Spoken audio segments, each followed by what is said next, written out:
Hello friends, आज हम आपके साथ एक खास पेशेंट जिसको हमने ऑपरेट किया अक्टूबर 2025 के अंदर, वो आपके साथ शेयर करना चाहेंगे। Arthroscopic ACL reconstruction, simple surgery, पर हमने इसको खास क्यों कहा? क्योंकि इसको हमने एक्यूट सेटिंग्स के अंदर ऑपरेट किया। जिस दिन इंजरी हुई उसके नेक्स्ट डे ऑपरेट किया गया आर्थ्रोस्कोपिक एसीएल रिकंस्ट्रक्शन। सामान्यतया ओल्ड कॉन्सेप्ट के अनुसार एसीएल इंजरी के पश्चात 3 से 6 वीक के बाद में जब नी साइलेंट हो जाता है, जब घुटने के मूवमेंट्स ठीक आ जाते हैं, जब सूजन उतर जाती है, तब ऑपरेट करते हैं। ऐसा स्कूल ऑफ थॉट्स के साथ हमने अपना प्रैक्टिस स्टार्ट किया। पर over the period of time we came to know कि यह कॉन्सेप्ट बिल्कुल ठीक नहीं है। हर केस अपने आप में डिफरेंट है। सवाल एक्यूट सेटिंग्स या डिलेड सेटिंग्स का नहीं है। सवाल यह है कि घुटना कब ऑपरेट करने लायक है और पेशेंट कब ऑपरेट कराने लायक है। हाँ, सर्जन रिलेटेड फैक्टर के अंदर सर्जन जो है वो इसके लिए फुली कॉम्पिटेंट तो होना ही चाहिए। तो इस केस के अंदर हमने सेकेंड डे सर्जरी क्यों करी, क्यों हम कर पाए? क्योंकि इंजरी के दूसरे दिन इनके मूवमेंट्स पूरे थे, घुटने के लगभग पूरे थे। इनके अंदर ये अपने घुटने को, अपने पैर को पूरा ऊपर उठा पा रहे थे। ऊपर उठाइए, ऐसे ऊपर उठा पा रहे थे और बहुत मिनिमल स्वेलिंग इनके घुटने के अंदर थी। तो सर्जरी करने के लिए ये 3 पैरामीटर्स बहुत इंपॉर्टेंट हैं कि इंजरी के बाद में आपके घुटने के मूवमेंट्स पूरे या लगभग पूरे हों, आपके घुटने के अंदर स्वेलिंग बिल्कुल ना हो या थोड़ा सा हो, और आपके घुटने के अंदर पेन कम से कम हो। क्योंकि ऑब्वियसली पेन कम से कम होगा तो ही आपके घुटने के अंदर मूवमेंट्स आएंगे और आपके घुटने के अंदर क्वाड्रिसेप्स का स्ट्रेंथ अच्छा होना चाहिए, पेशेंट अपने पैर को उठा पाए। इस स्थिति के अंदर तो हम आपको इंजरी के सेम डे या दूसरे दिन भी एसीएल रिकंस्ट्रक्शन सर्जरी कर सकते हैं और उसके अंदर 100% रिजल्ट मिलने की गुंजाइश रहती है। इसका प्रमाण हमारा ये पेशेंट है जिसके अंदर पूरे के पूरे मूवमेंट्स हैं। इनका थाई का गर्थ बहुत अच्छा है, इनके अंदर स्टेबिलिटी जैसे हम आपको बताएं, ढीला छोड़ दीजिए, ढीला छोड़ दीजिए। इनके अंदर लेगमान बिल्कुल ठीक है, इनके अंदर एंटीरियर ड्रॉवर बिल्कुल ठीक है। जेंटल पिवट अगर अपन करते हैं, ढीला छोड़िए, तो बिल्कुल ठीक है, नो इंस्टेबिलिटी। तो ये खास बात जिसके अंदर एसीएल रिकंस्ट्रक्शन एक्यूट सेटिंग्स में किया जाता है, उसके अंदर क्या क्या फायदे होते हैं ये हम आपको बताना चाहते हैं। देखिए, इमीडिएट सर्जरी के बहुत सारे फायदे होते हैं। सबसे पहला, पेशेंट को मेंटल एडवांटेज मिलता है।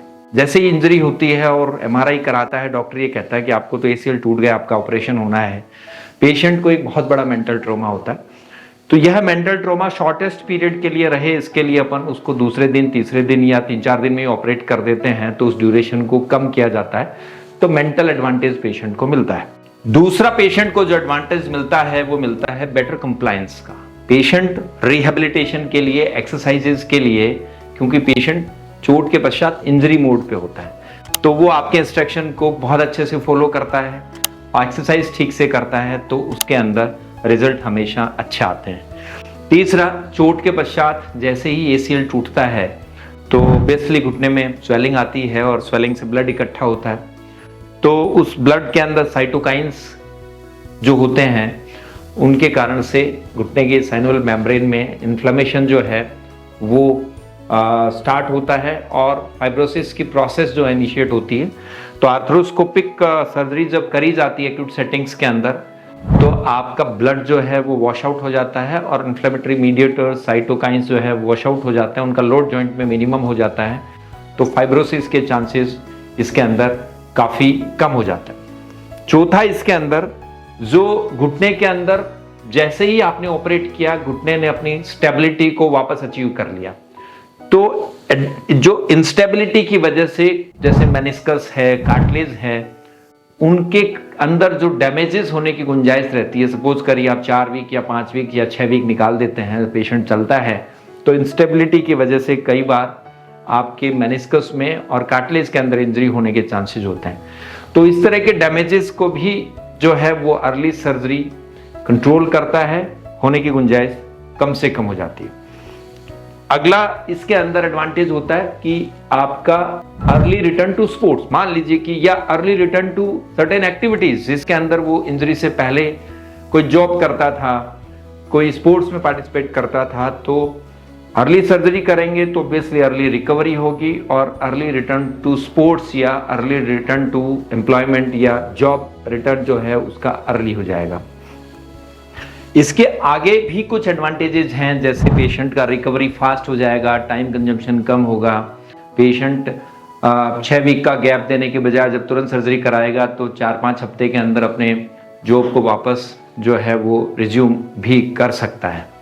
इसके साथ साथ एक इसका खास एडवांटेज ये है कि घुटने की अर्ली या एक्यूट सेटिंग्स के अंदर एसीएल सर्जरी की जाती है तो घुटने के अंदर जो ग्लोबल सिनेरियो है घुटने के अंदर का, जैसे कार्टिलेज है, मेनिस्कस है या कोलेटरल लिगामेंट्स, उसमें कोई भी इश्यू अगर है तो उसको अपन तुरंत एड्रेस कर लेते हैं, क्योंकि आर्थ्रोस्कोपिक एग्जामिनेशन का एक्यूरेसी 100% होता है, एमआरआई का 100% नहीं होता।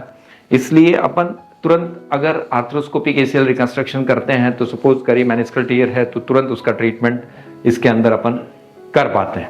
तो इस तरह से जैसे हमने आपको बताया कि कैसे और किन किन सिचुएशंस के अंदर अर्ली आर्थ्रोस्कोपिक एसीएल रिकंस्ट्रक्शन के अंदर आपको बेहतरीन परिणाम मिलते हैं। देखिए दोस्तों, ये जो है वो एक्यूट या डिलेड एसीएल रिकंस्ट्रक्शन का मसला नहीं है। हाँ, यह मसला है कि कब घुटना ऑपरेट करने लायक है। कई बार चोट के दिन या दूसरे दिन भी घुटने के अंदर एसीएल रिकंस्ट्रक्शन किया जा सकता है और कई बार 6 हफ्ते का इंतजार भी सफिशिएंट नहीं होता। इसलिए टाइम मैटर नहीं करता, मैटर करता है पेशेंट का मेंटल स्टेट, घुटने का सिचुएशन और सर्जन का एक्सपीरियंस। इसलिए अर्ली या डिलेड पे मत जाइए, अपने सर्जन से तुरंत मिलिए और जब भी उसको लगे कि इसको किया जा सकता है तुरंत एसीएल सर्जरी आप करा सकते हैं। Thank you.